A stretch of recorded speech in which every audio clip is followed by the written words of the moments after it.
The name of the village was Kashipur, a small village but ruled by such a powerful landlord that no tenant dared utter even a word against him. At the very edge of the village stood Mahesh said. A narrow dusty road passed by. On the road walked Tarkaratna. Suddenly Tarkaratna stopped and shouted, "What is going on here? This is a Hindu village. A Brahmin landlord lives here. Since morning I have seen the cow tied in the same place under the scorching sun. If the cow dies, the landlord will have you buried alive." Now sick Gafur said, "What can I do, Baba Thakur? I have had a fever for days. When I hold the rope to take him for a bite of grass, I faint." Tarkaratna said, "Then untie him, let him graze on his own." Gafur said, "Untie him where, Baba Thakur? The fields are burned dry. Not a blade of grass anywhere. Whose land will he enter? Whose haystack will he steal from? How can I let him loose?" Now Tarkaratna softly said, "If you can't, then tie him in the shed. Throw him 2 handsful of straw. Didn't your daughter cook rice? Give him some starch water at least." Gafur remained silent. Only a long sigh escaped him. Now Gafur begged and said, "Give me a little straw, Baba Thakur, or Mahesh will starve to death." Tarkaratna laughs. "Oh, and you lovingly named him Mahesh? How funny!" Gafur said with tears, "Please look at him once. His ribs are showing." Gafur knelt and Tarkaratna immediately stepped back and said, "Hey, don't touch me." Gafur said, "No, Baba Thakur, I won't, but please a little hay." Now Tarkaratna said, "You want to borrow? How will you repay?" Gafur said, "Somehow, but I won't deceive you, Baba Thakur." Now Tarkaratna ignored him and walked away.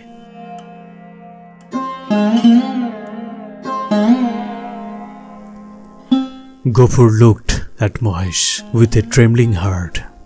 Gafur said, "Mahesh, you are like my son. For 8 long years you have helped us survive. I may fail to feed you, but I love you dearly."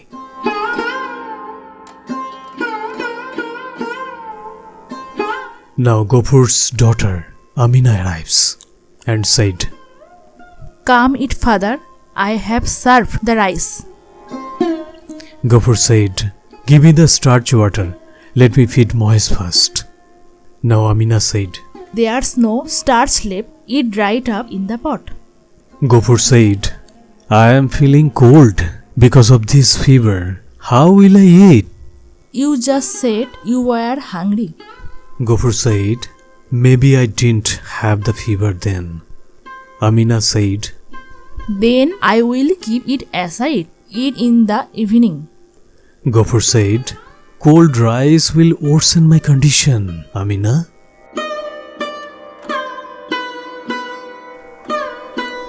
For few days, Mahesh disappeared. Suddenly, word spread. Moneyghost's men had taken Mahesh to the police station. He had entered their orchard and destroyed plants. Gafur had always feared this day. Amina said to his father, Father, won't you bring Mahesh back? They said if it's more than 3 days, they will sell him in the cattle market. Gafur said, "Let them." Amina fell silent. Next morning, Mahesh was found tied back in his place. A bearded old Muslim man examined him closely. After a long look, he pulled out a 10-rupee note and placed it before Gafur. Old man said, "All of it, take it." Gafur accepted and then immediately threw it away and said, I will not sell what is mine. It's my choice. People gathered, then slowly dispersed. At the landlord's mansion, Shibabu roared and said, Gafra, I don't know what punishment to give you. Do you know where you live? Gafur said, I know. I hardly eat. The fine you impose, I would have deserved it. Everyone stood stunned. Gafur crying and said, I won't repeat such a mistake again, Babu. Hot summer afternoon. After working as a laborer, Gafur returned exhausted and said, Give me a pot of water, child. My chest is burning. Amina stood silently. Gafur understood. There was not a drop of water in the house.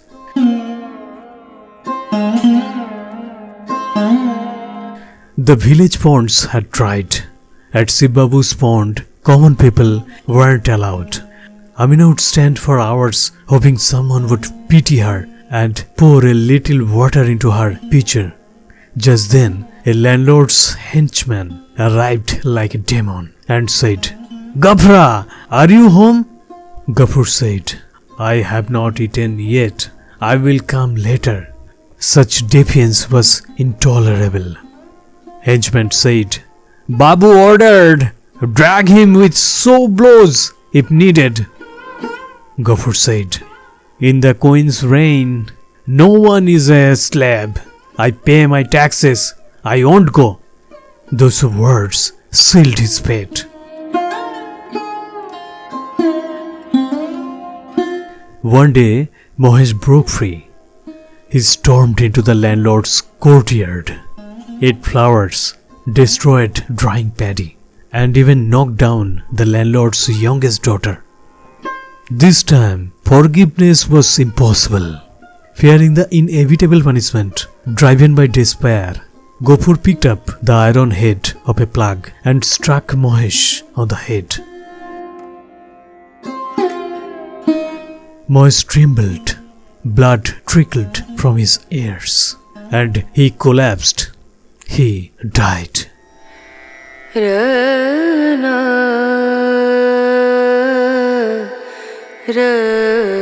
Amina crying and said to his father, What have you done, father? Our Mahesh is dead.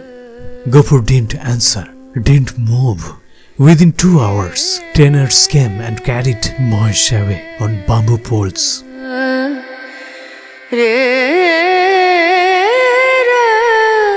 That night, Gafur left the village with Amina. Amina carried a brass plate and a water pot. But Gafur said, Leave them, child. Will this erase Mahesh's sin? Holding his daughter's hand, Gafur walked into the night. Under the same tree by the roadside, he stopped. He looked up at the sky and cried out, Allah, punish me as you wish. Mahesh died thirsty because of me. I denied him the grass you gave. I denied him the water you sent.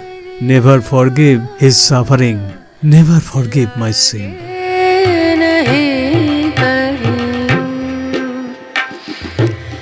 La